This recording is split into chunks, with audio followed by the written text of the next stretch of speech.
Professor CP ಸಿದ್ಧಾಶ್ರಮ ಸಾಹಿತ್ಯಿಕ ಮತ್ತು ಸಾಂಸ್ಕೃತಿಕ ಪ್ರತಿಷ್ಠಾನದ ಉದ್ಘಾಟನೆ ಮತ್ತು ಶರಣ ದಂಪತಿಗಳಾದ ಪರಸಪ್ಪ ನಾಗಮ್ಮ ಸಾಹಿತ್ಯಿಕ ಪ್ರಶಸ್ತಿ ಪ್ರದಾನ ಸಮಾರಂಭವನ್ನು ಈ ದಿನ ಆಯೋಜಿಸಲಾಗಿದ್ದು, ಈ ಕಾರ್ಯಕ್ರಮಕ್ಕೆ ಸಾಕ್ಷಿಯಾಗಿರುವಂತಹ ನಿಮ್ಮೆಲ್ಲರಿಗೂ ಪ್ರೀತಿಯ ಸ್ವಾಗತವನ್ನು ಬಯಸುತ್ತೇನೆ. ಲೋಕನಾಥ್ ಅವರು ಆಗಮಿಸಬೇಕಾಗಿದ್ದು, ನಿರ್ದೇಶಕರಾದಂತಹ ಪ್ರೊಫೆಸರ್ ನಂಜಯ್ಯ ಸರ್ ಅವರು ಈ ಕಾರ್ಯಕ್ರಮದ ಅಧ್ಯಕ್ಷತೆಯನ್ನು ವಹಿಸಲಿದ್ದಾರೆ. ದಯಮಾಡಿ ಆಗಮಿಸಬೇಕಾದ ವೇದಿಕೆ ಕರೆತರಬೇಕು ಅಂತ ಕೋರುತ್ತೇನೆ.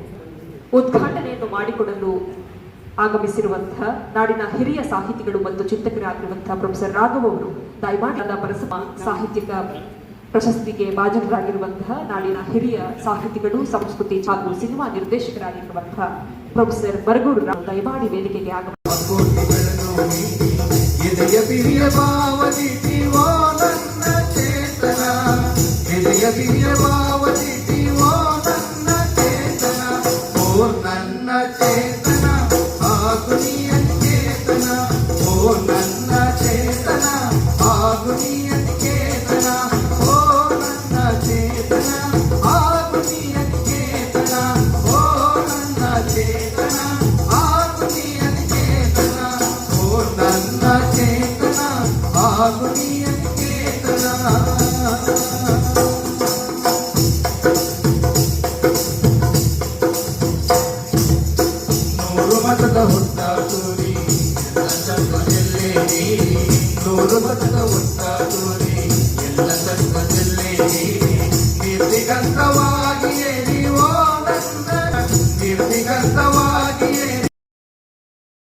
ಮಹೋದಯರನ್ನು ಹಾಗೂ ನಿಮ್ಮೆಲ್ಲರನ್ನು ಪ್ರೀತಿ ಆಶ್ರಮ ಸಾಹಿತ್ಯ ಸಾಂಸ್ಕೃತಿಕ ಪ್ರತಿಷ್ಠಾನದ ಕಾರ್ಯದರ್ಶಿಗಳಾದಂತಹ ಪ್ರೊಫೆಸರ್ ಕೆ ಚಂದ್ರಕಾಂತ್ ಅವರು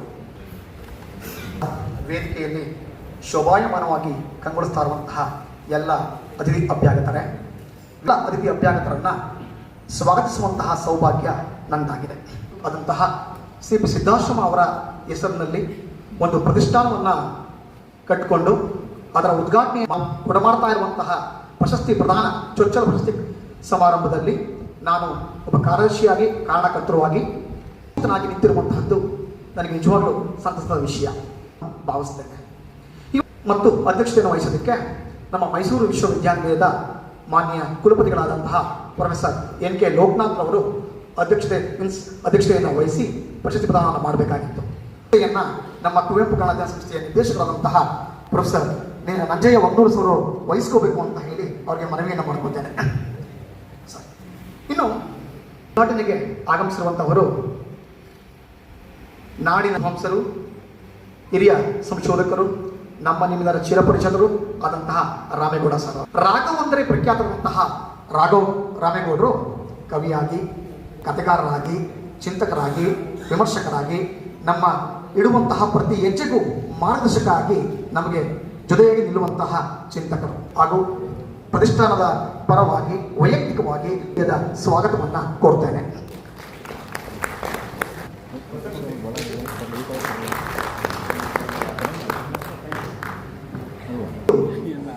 ಪ್ರಶಸ್ತಿ ಪ್ರದಾನಕ್ಕೆ ಭಾಜನರಾಗಿರುವಂತಹ ಬರ್ಗೋಡ್ ಸರ್ ಅವರು ನಾಡಿನ ಹೆಸರಾಂತ ಸಂಸ್ಕೃತಿ ಚಿಂತಕರು, ಕವಿಗಳು, ಲೇಖಕರು, ಬರಹಗಾರರು ಆಗಿರುವಂತಹ ಬರ್ಗೋಡ್ ಸರ್ ಅವರನ್ನ ಈ ವಿದ್ವತ್ಸಭೆಗೆ ಪರಿಚಯಿಸುವುದು ಅಂದರೆ ಕನ್ನಡಿಗರನ್ನ ಕನ್ನಡಕ್ಕೆ ಪರಿಚಯಿಸುವಂತಹ ರೀತಿ ಆಗತ್ತೆ.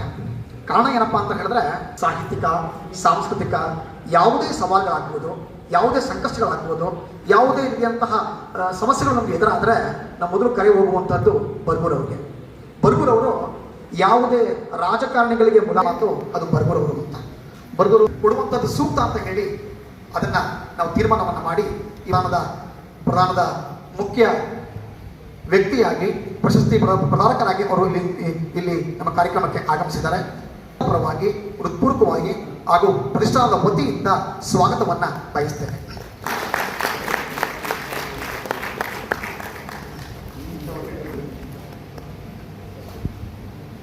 ಮುಖ್ಯ ಅತಿಥಿಗಳಾಗಿ ಆಗಮಿಸಿರುವಂತಹವರು ಉತ್ತಮ ಬರಹಗಾರರು, ಸುಸಂಸ್ಕಾರರು, ಸಿ.ಪಿ. ಸಿದ್ದಾಶ್ರಮ ಅವರ ಒಡನಾಡಿಗಳು, ಒಡನೋದಿಗಳು ಆದಂತಹ ಬಸವರಾಜ ಸಾದರ ಅವರು ಸಿದ್ದಾಶ್ರಮ ಸರ್ ಅವರನ್ನ ಬಾಲ್ಯದಿಂದಲೂ ಕೂಡ ಅವರ ಕುಟುಂಬವನ್ನ ಚೆನ್ನಾಗಿ ಬಲ್ಲಂತಹವರು.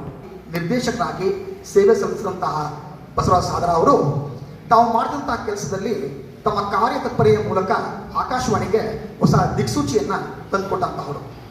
ವೃತ್ತಿಯಲ್ಲಿ ಪ್ರಸಾರಕರಾದರೂ ಕೂಡ ಸಾಹಿತ್ಯದಲ್ಲಿ ಕಥೆಗಾರರಾಗಿ, ಕವಿಯಾಗಿ, ಚಿಂತಕರಾಗಿ, ಸಂಸ್ಕೃತಿ ಚಿಂತಕರಾಗಿ, ಅನುವಾದಕರಾಗಿ ಹಲವಾರು ಸಾಹಿತ್ಯ ಸೇವೆಯನ್ನು ಮಾಡಿರುವಂತಹ ಬಸವರಾಜ ಸಾದರ ಅವರು ಈ ಕಾರ್ಯಕ್ರಮಕ್ಕೆ ಮುಖ್ಯ ಅತಿಥಿಯಾಗಿ ಆಗಮಿಸಿರುವಂತಹದ್ದು ನಮ್ಮೆಲ್ಲರೂ ಕೂಡ ಸಂತೋಷವನ್ನು ಕೊಡುವಂತಹ ಸಮಯ ಆಗಿದೆ.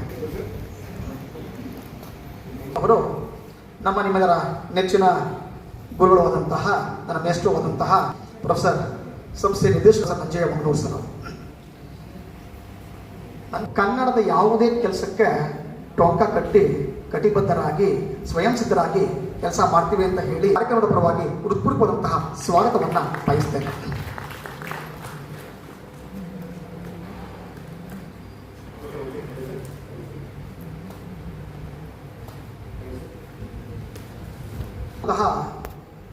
ಪ್ರೊಫೆಸರ್ ಸಿದ್ದಾಶ್ರಮ ಸರ್ ಅವರು ಸುಮಾರು 40 ವರ್ಷಗಳ ಕಾಲ ಅಧ್ಯಾಪಕರಾಗಿ, ಪ್ರವಾಚಕರಾಗಿ, ಪ್ರಾಧ್ಯಾಪಕರಾಗಿ, ಆಡಳಿತ ಮಂಡಳಿಯ ಸದಸ್ಯರಾಗಿ, ಪ್ರಭಾರ ಕುಲಪತಿಗಳಾಗಿ ಸುದೀರ್ಘ 40 ವರ್ಷಗಳ ಕಾಲ ಸುದೀರ್ಘ ಸೇವೆಯನ್ನು ಸಲ್ಲಿಸಿ 50ಕ್ಕೂ ಹೆಚ್ಚು ಕೃತಿಗಳನ್ನು ರಚನೆ ಮಾಡಿ ಸಾಹಿತ್ಯಕ್ಕೆ ಅವಿರತವಾಗಿ ದುಡಿದ ಇರುವಂತಹ ಒಬ್ಬ ಧೀಮಂತ ಸಾಹಿತಿ. ಇವತ್ತು ವಂಶ ಪಾರಂಪರ್ಯವಾಗಿ ಕ್ರೋಢೀಕೃತ ಮಾಡಬೇಕು ಸಂಪತ್ತನ್ನ ಅನ್ನುವಂತಹ ಕಾಲಘಟ್ಟದಲ್ಲಿ ತಮ್ಮ ಗಳಿಸಿದ ಒಂದು ಭಾಗವನ್ನ ಸಮಾಜಕ್ಕೆ ವಿನಿಯೋಗಿಸಬೇಕು ಅನ್ನೋ ಕಾರಣಕ್ಕೋಸ್ಕರ ಶರಣರ ತತ್ವವನ್ನ ತಮ್ಮ ತತ್ವವಾಗಿ, ನಡೆಯಾಗಿ, ನುಡಿಯಾಗಿ ಭಾವಿಸಿಕೊಂಡು ಜೀವನವನ್ನು ಸಲ್ಲಿಸ್ತಾ ಇರುವಂತಹ ಸಿ.ಪಿ. ಸಿದ್ದಾಶ್ರಮ ಸರ್ ಅವರು ಸಾಹಿತ್ಯ ಸೇವೆಯನ್ನ, ಸಾಮಾಜಿಕ ಸೇವೆಯನ್ನ ಮಾಡಬೇಕು ಅನ್ನುವಂತಹ ಕಂಕಣವನ್ನು ತೊಟ್ಟಿದ್ದಾರೆ. ಆಶ್ರಮ ಮಗಳು ಪೂರ್ಣಿಮಾ ಸಿದ್ದಾಶ್ರಮ ದಂಪತಿಗಳಿಗೂ ಮತ್ತು ಸ್ಫೂರ್ತಿ ಸಿದ್ದಾಶ್ರಮ ಹಾಗೂ ಅವರ ಮಗನಾದಂತಹ ಕಾರ್ಯಕ್ರಮದ ಪರವಾಗಿ ಹೃತ್ಪೂರ್ವಕವಾದಂತಹ ಸ್ವಾಗತವನ್ನ ಬಯಸ್ತೇನೆ. ಎಲ್ಲ ಸದಸ್ಯರು, ವಿವಿಧ ಪ್ರಾಧ್ಯಾಪಕರುಗಳು, ವಿಶ್ರಾಂತ ನಿರ್ದೇಶಕರು, ಸಾಹಿತಿಗಳು, ಉಪನ್ಯಾಸಕರು, ಬೋಧಕೇತರ ಸಿಬ್ಬಂದಿಯವರವರು ಮತ್ತು ಸಂಶೋಧಕರು ಹಾಗೂ ಇಲ್ಲಿ ಇರುವಂತಹ ಎಲ್ಲ ಸಿಡಿಸಿ ನೌಕರರು, ವಿದ್ಯಾರ್ಥಿಗಳು ಹಾಗೂ ನಿಮ್ಮೆಲ್ಲರನ್ನು ಪ್ರತಿಷ್ಠಾನದ ಕಾರ್ಯದರ್ಶಿಗಳಾದಂತಹ ಶ್ರೀಯುತ ಚಂದ್ರಕಾಂತ್ ಅವರು ಅವರಿಗೆ ನಿಮ್ಮೆಲ್ಲರ ಪರವಾಗಿ ತುಂಬುವುದರಿಂದ ಧನ್ಯವಾದಗಳನ್ನು ಅರ್ಪಿಸ್ತೇನೆ. ಮತ್ತೆ ಕಾರ್ಯಕ್ರಮಕ್ಕೆ ಪ್ರಾಸ್ತಾವಿಕ ನುಡಿಯನ್ನು ಪ್ರಸ್ತುತಪಡಿಸಲಿರುವವರು professor K ತಿಮ್ಮಯ್ಯನವರು, professor CP. Siddashrama ಸಾಹಿತ್ಯಿಕ ಮತ್ತು ಸಾಂಸ್ಕೃತಿಕ ಪ್ರತಿಷ್ಠಾನದ ಅಧ್ಯಕ್ಷರು. ಜ್ಯೋತಿ ಬೆಳಗುವ ಮುಖೇನ ಉದ್ಘಾಟನೆಯನ್ನು ಮಾಡುವುದು ಐತಿಹಾಸಿಕ ವಿಚಾರಗಳು ಎಂಬ ಕೃತಿಯನ್ನು ರಚಿಸಿದ್ದಾರೆ.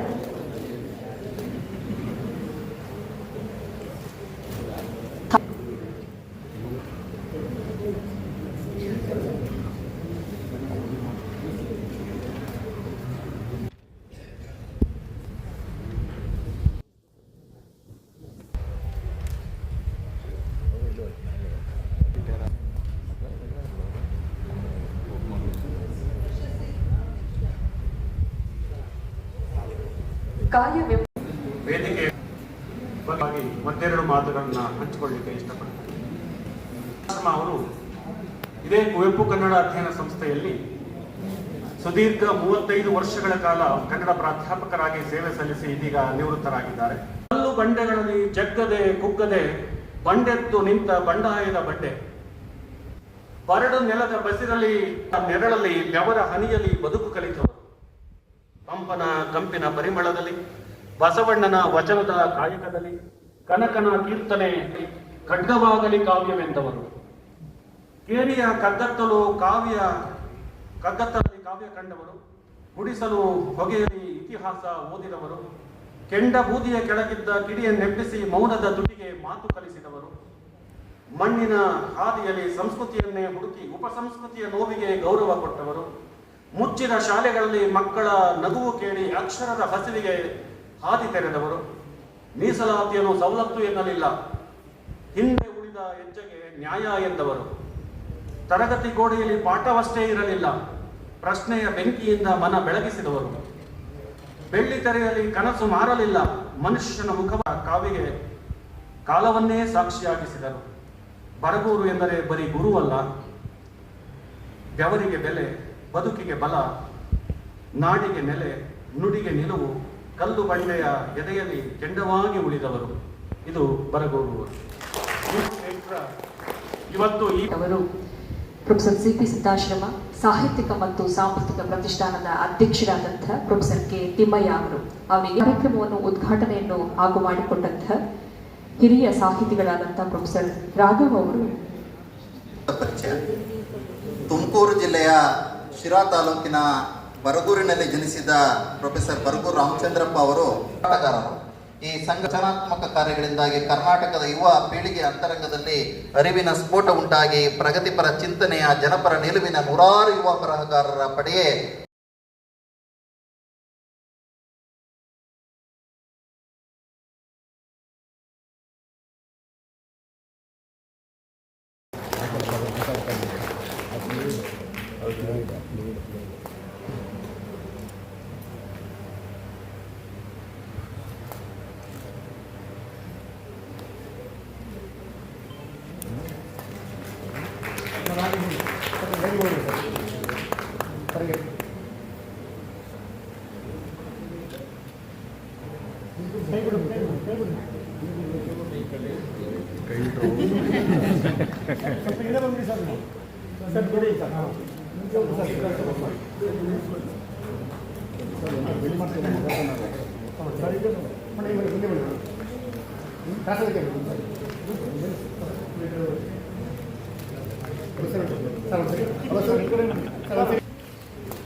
ಮಾಡಿಕೊಟ್ಟಂತಹ ಪ್ರೊಫೆಸರ್ ರಾಘವ್ ಮೇಸ್ಟ್ರು ಈ ಸಭೆಯನ್ನು ಉದ್ದೇಶಿಸಿ ಮಾತನಾಡಲಿದ್ದಾರೆ. ಅಧ್ಯಕ್ಷತೆ ವಹಿಸಿರುವ ಕಾರ್ಯವನ್ನು ಸ್ವೀಕರಿಸಿದಂಥ ಸನ್ಮಾನ್ಯ ಪ್ರೊಫೆಸರ್ ಬರಗೂರು ರಾಮಚಂದ್ರಪ್ಪ ಅವರೇ, ಈ ಕಾಲದಲ್ಲಿ ಸಾಮಾನ್ಯವಾಗಿ ಇದು ಅವಸರದ ಯುಗ ಆದ್ದರಿಂದ ಈ ಮೊದಲು ಆಮೇಲೆ ಯಾವುದು ಅನ್ನೋದು ಎಲ್ಲ ಬದಲಾಗ್ತಾ ಇದೆ. ಆದ್ದರಿಂದ ಅದಕ್ಕೆಲ್ಲ ಅವಕಾಶ ಕೊಟ್ಟು ಮಾತು ಆಗಿದೆ ಏನು ಅಂತ ಒಂದು ದಿವಸದ ಮೊದಲೇ ನನಗೆ ಒಂದು ಎಚ್ಚರಿಕೆಯನ್ನು ಕೊಟ್ಟಿದ್ದಾರೆ. ಮಾತಾಡಬೇಡಿ ಅಂದಾಗ ನಾಯಕರ ಒಂದು ಘಟನೆ ನನಗೆ ಯಾವಾಗಲೂ ನೆನಪು ಬರುತ್ತೆ. ಈಗೇನೆ ಪರಿಚಯ ಮಾಡುವರು ನಾಯಕರು ಸರದಿ ಬಂದು ನಾಯಕರು ಈಗ 2 ಮಾತಾಡಬೇಕಾಗಿ ಕೋರುತ್ತೇನೆ ಅಂತ ಹೇಳಿದ್ದಾರೆ. ಅವರು ನಾಯಕರು ಭಾಳ ಸೂಕ್ಷ್ಮ ಮನಸ್ಸಿನವರು. 2 ಮಾತಾಡಬೇಕು ಅಂತ ಹೇಳಿದೆಯಲ್ಲ, 2 ಮಾತನ್ನು ಬಿಟ್ರಂತೆ. ಹೇಗಿರ್ತದೋ ಸಿದ್ದಾಶ್ರಮ ಅವರ ಈ ಸಾಹಿತ್ಯಿಕ ಸಾಂಸ್ಕೃತಿಕ ಪ್ರತಿಷ್ಠಾನವನ್ನು ನಾನು ಉದ್ಘಾಟನೆ ಮಾಡಿದ್ದೇನೆ ನಮ್ಮೆಲ್ಲರ ಸ್ನೇಹಿತರ ಜೊತೆಯಲ್ಲಿ ಅನ್ನುವುದು ಮಾತನ್ನು ತುಂಬ ಸಂತೋಷದಿಂದ ಹೆಮ್ಮೆಯಿಂದ ಕೂಡ ಹೇಳ್ತೇನೆ. ಗ್ರಂಥಗಳ ಹೆಸರಿನಲ್ಲಿ ಕೊಡ್ತಾ ಇದ್ದಾರೆ. ಈಗ ಇವತ್ತು ಪ್ರಶಸ್ತಿ ವಿತರಣೆಯನ್ನು ಮಾತ್ರ ಮಾಡಿದ್ದಾರೆ. ಆದರೆ ಈ ಜ್ಞಾನದ ಧ್ಯೇಯೋದ್ದೇಶಗಳನ್ನು ನನ್ನ ಹತ್ರ ಒಂದು ಪ್ರತಿಯನ್ನು ಕೊಟ್ಟಿದ್ದರು. ಅದನ್ನು ಓದಿದಾಗ ನನಗೆ ಅಲ್ಲಿ ಒಟ್ಟು 11 ಉದ್ದೇಶಗಳಿವೆ. ತಿರುವುಗಳು ಬರ್ತವೆ. ನಿನಗೆ ತಿರುವುಗಳು ಇರೋದಿಲ್ಲ ಅಂತ ಅಲ್ಲ, ಹೋಗ್ಬೋದು. ತಿರುವುಗಳು ಯಾವುದೇ ಬಯೋಗ್ರಫಿಯ ಮೂಲಕ ಅಥವಾ ಆತ್ಮಕಥೆಯ ಮೂಲಕ ನಮಗೆ ಕಾಣದೇ ಇರ್ಬೋದು. ನಮಗೆ ಕಾಣುವಂಥದ್ದು ಸಾಮಾನ್ಯವಾಗಿ ತಿರುವುಗಳು ಹಾಗೆ ಅಂತ ಅಂದರೆ ವಿಶೇಷವಾದ ವ್ಯಕ್ತಿಗಳು ಅಂತ ನಾವೇನು ಪರಿಗಣಿಸ್ಕೊಂಡು ಬಂದಿದ್ದೇವೆ, ಅವರ ತಿರುವುಗಳು ವೈಯಕ್ತಿಕ ಅಂತ ನಾನು ಹೇಳಲಿಕ್ಕೆ ಬರೋದಿಲ್ಲ. ಅದರ ಸಂಬಂಧಗಳನ್ನು ಅದು ಹೊಂದಿರ್ತದೆ. ಭಾಳ ಹಿಂದಿನಿಂದ ನಮ್ಮವರು ಆಡಿದ್ದಾರೆ. ಆ ಥರದ ಒಂದು ಕೆಲಸವನ್ನು ಮಾಡಿದವರು ಅನ್ನೋದನ್ನು ನಾವೆಲ್ಲ ಬಲ್ಯವಾಗಿದ್ದೇವೆ. ಅದಕ್ಕಾಗಿ ಮಾತನ್ನು ನಾನು ಹೇಳಿದೆ. ನಾನು ಅಷ್ಟೇ ನಿನ್ನೆ ಇದು ಯಾರನ್ನು ಕಾಯೋ ನಮ್ಮ ಅನಗತ್ಯ. ಅದು ಅವ್ರು ಮಾಡಲಿ ಇವ್ರು ಮಾಡಲಿ ಅಂತಾರೆ. ದುಡ್ಡಿರೋ ಮಾಡ್ತಾರೆ ಅಂತ ಎಲ್ಲಿದೆ ಈಗೆಲ್ಲ. ನಾನೀಗ ಆ ರೀತಿಯ ಇಂಜಿನಿಯರ್ಸ್ ವ್ಯಕ್ತಿಗಳು ಏನು ಕೆಲಸ ಮಾಡ್ತಾ ಇದ್ದಾರೆ, ಕೆಲಸ ಪ್ರತಿಯೊಬ್ಬರು ಈ ಬೇರೆ ಬೇರೆ ಉದ್ಯೋಗದಲ್ಲಿ ಇದ್ದವರು ಕೂಡ ಮಾಡ್ಬೋದು, ಅನೇಕ ತೊಂದರೆ ಇಲ್ಲ. ಸಿದ್ಧಾಶ್ರಮವರು ಏಕಾಂಗಿಯಾಗಿ ತಮಗೆ ಬಂದಿದ್ದಂತಹ ಹಳ್ಳಿಯ ಜಮೀನನ್ನು ಮಾರಿ ಅದರಿಂದ ಕೆಲ ಭಾಗವನ್ನು ತೆಗೆದು ಈ ಪ್ರತಿಷ್ಠಾನಕ್ಕೆ ಇಟ್ಟಿದ್ದಾರೆ, ರೂಪಿಸಿದ್ದಾರೆ. ಬಹಳ ಒಳ್ಳೆಯ ಕೆಲಸವನ್ನು ಅವರು ಮಾಡಿದ್ದಾರೆ. ಎಷ್ಟು ಒಳ್ಳೆಯದು ಅಂತ ಹೇಗೆ ಹೇಳೋದು, ಅದು ಬನ್ನಿ ಸರ್. ಮತ್ತು ಅವರು ಬಹಳ ಪ್ರಾಮಾಣಿಕವಾದ ಪ್ರತಿಷ್ಠಾನದ ವತಿಯಿಂದ ಗೌರವ ಸಮರ್ಪಣೆ. ಈಗ ಈ ಕಾರ್ಯಕ್ರಮದಲ್ಲಿ ಮುಖ್ಯ ಅತಿಥಿಗಳಾಗಿ ಆಗಮಿಸಿರುವವರು ಡಾಕ್ಟರ್ ಬಸವರಾಜ ಸಾದರ ಅವರು. ನಾಡಿನ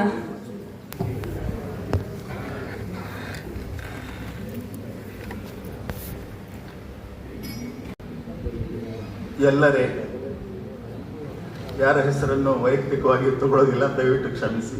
ಒಂದು ಧನ್ಯತೆ ನನಗೆ ಗೊತ್ತಾಗಿದೆ.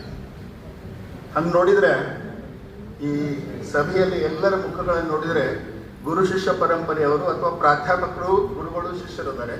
ನಾನೊಬ್ಬನೇ ಇದರೊಳಗೆ ಆಡ್ ಮ್ಯಾನ್ ಅಂತ ನಾನು ಅನ್ಕೊಂಡಿದ್ದೀನಿ. ಮಾತಾಡಿಸಿದ ಧೈರ್ಯ ಇರೋದ್ರಿಂದ ನಾನು ಮಾತಾಡಬಹುದಾದ ಒಂದು ಸಣ್ಣ ಧೈರ್ಯ ಕೂಡ ನನಗಿದೆ. ಆತ್ಮೀಯರೇ, ತಿಳಿದು ನೋಡಿದರೆ ಬಾಳು ಎಂಬುದಿದು ಋಣದ ರತ್ನ ಗಣಿಯೋ ಅಂತ ಒಂದು ಅವರ ಪದ್ಯದಲ್ಲಿ ಒಂದು ಸಾಲು. ಬಾಳು ಎಂಬುದಿದು ಋಣದ ರತ್ನ ಗಣಿಯೋ ಅಂತ. 15 ಏನಾದ್ರು ರಸ ಮಾಡಿದ್ರೆ ಋಣದ ರಸದಲ್ಲೇ ಈ ಸಭೆ ತೇಲಾಡ್ತಿದೆ ಅಂತ ನಾನು ಭಾವಿಸ್ಕೊಳ್ತೇನೆ. ಹುಟ್ಟಿದ ಬತ್ತಿ ಮತ್ತೆ ಜ್ಯೋತಿ ಎಪ್ಪುದಯ್ಯ ಅಂತ ಒಂದು ಅದ್ಭುತವಾದ ಮಾತನ್ನು ಹೇಳ್ತೀನಿ. ಗುರು ಶಿಷ್ಯ ಸಂಬಂಧ ಕೂಡ ಹೀಗೆ. ಗುರು ಶಿಷ್ಯ ಇನ್ನೊಂದು ಜ್ಯೋತಿ. ಈ ಪಣಿತಿ ಆ ಪಣಿತೆಯನ್ನು ಮುಟ್ಟಿದಾಗ ಎರಡೂ ಪಣಿತೆಗಳು ಸಮನಾಗಿ ಉಳಿದ್ದೇವೆ, ಬೆಳಕನ್ನು ಬೀರ್ತಾವಲ್ಲ, ಈ ಥರದ ಸಂಬಂಧ ಗುರು ಶಿಷ್ಯರು. ಇವತ್ತು ಕಾರ್ಯಕ್ರಮ ನೋಡಿದರೆ ನಿಮ್ಮ ಮನಸ್ಸುಗಳು ಎಷ್ಟು ದೊಡ್ಡವು ಅನ್ನೋದು ನನಗೆ ನಿಜವಾಗಿಯೂ ಸಂತೋಷ ಅನಿಸ್ತದೆ. ಈ ಶಿಷ್ಯ ಮತ್ತು ವಿಭಾಗದ ಸಂಬಂಧ ಇದನ್ನು ಇನ್ನೂ ವಿಸ್ತರಿಸ್ತಾ ಹೋದರೆ ಇದಕ್ಕೆ ಇನ್ನೂ ದೊಡ್ಡ ಒಂದು ಋಣದ ಪ್ರಜ್ಞೆ ಇದೆ. ಡಾಕ್ಟರ್ ಸಿದ್ಧಾಶ್ರಮ ಅವರು ತಮ್ಮ ಹೆಸರಿನ ಈ ಒಂದು ಪ್ರತಿಷ್ಠಾನವನ್ನು ಆರಂಭಿಸುವ ಹಂತದಲ್ಲಿ ರಾಘವ್ ಸರ್ ಹೇಳಿದ ಹಾಗೆ ಅವರು ತಂದೆ ತಾಯಿಗಳ ಋಣ. ಹೀಗಾಗಿ ನಾನು ಆಗಲೇ ಹೇಳಿದಾಗ 9 ರಸಗಳ ಜೊತೆಗೆ ಋಣ ಅನ್ನೋ ಒಂದು ರಸವನ್ನು ಸೇರಿಸಿದರೆ ಆ ರಸ ಅನ್ನೋದು ಇಲ್ಲೇ ಉತ್ಪತ್ತಿಯಾಗಿದೆ ಅಂತ ನಾನು ಭಾವಿಸ್ಕೊಳ್ತಾ ಇದ್ದೀನಿ. ಇಂತಹ ಒಂದು ಅನನ್ಯ ಸಮಾರಂಭದಲ್ಲಿ ನಮ್ಮ ಕಾರ್ಯಕ್ರಮಗಳು ಈಗ ಈ ಥರ ಆಗ್ತಾ AI ಬಂದ ಮೇಲೆ ನಾನು ಅಂತಾರಾಷ್ಟ್ರೀಯ ಸಾಹಿತ್ಯ ಸಮ್ಮೇಳನದಲ್ಲಿ ಭಾಗವಹಿಸಿದಾಗ AI ಸಮ್ಮೇಳನದಲ್ಲಿ ಬಂದಿದೆ ಈ ಥರದ ಫೋಟೋ ಸೆಷನ್ ಸಲುವಾಗಿ ಕಾರ್ಯಕ್ರಮಗಳು ಏರ್ಪೇರಾಗುವುದು. ನಿಮ್ಗೆ ಇನ್ನೂ ಆಶ್ಚರ್ಯ ಹೇಳ್ತೇನೆ, ತಾಳಿನಾಳೆ ಮೈಸೂರು ವಿಶ್ವವಿದ್ಯಾಲಯದ ಈ ಒಂದು ಕಾಡಿನಲ್ಲಿ ಒಂದು ಇಬ್ಬರು ಹುಡುಗ ಹುಡುಗಿ ಲವ್ ಸೀನನ್ನು ನೀವು ಮಾಡಿಕೊಡು ಅಂದರೆ AI ಒಂದು ಕ್ಷಣದಲ್ಲಿ ನಿಮಗೆ ತಂದು ನಿಮ್ಮ ಕಣ್ಣು ಮುಂದೆ ಅದ್ರ ಜೊತೆಗೆ ನೀವು ಮನೆಯಲ್ಲೇ ಕೂತ್ಕೊಂಡು ನಿಮ್ಮ ಕಂಪ್ಯೂಟರಲ್ಲೂ ಮೊಬೈಲಲ್ಲೂ ಒಂದು ಬಟನ್ ಒತ್ತಿ ನನಗೊಂದು ಲೀಟರ್ ಸಫಲ್ ಆಯಿಲ್ ಬೇಕು ಅಂದರೆ ನೀವು ಬಟನ್ ಒತ್ತಿದಾಗ ನಿಮ್ಮ ಮನೆಗೆ ಬರ್ತದೆ ಅನ್ನೋ.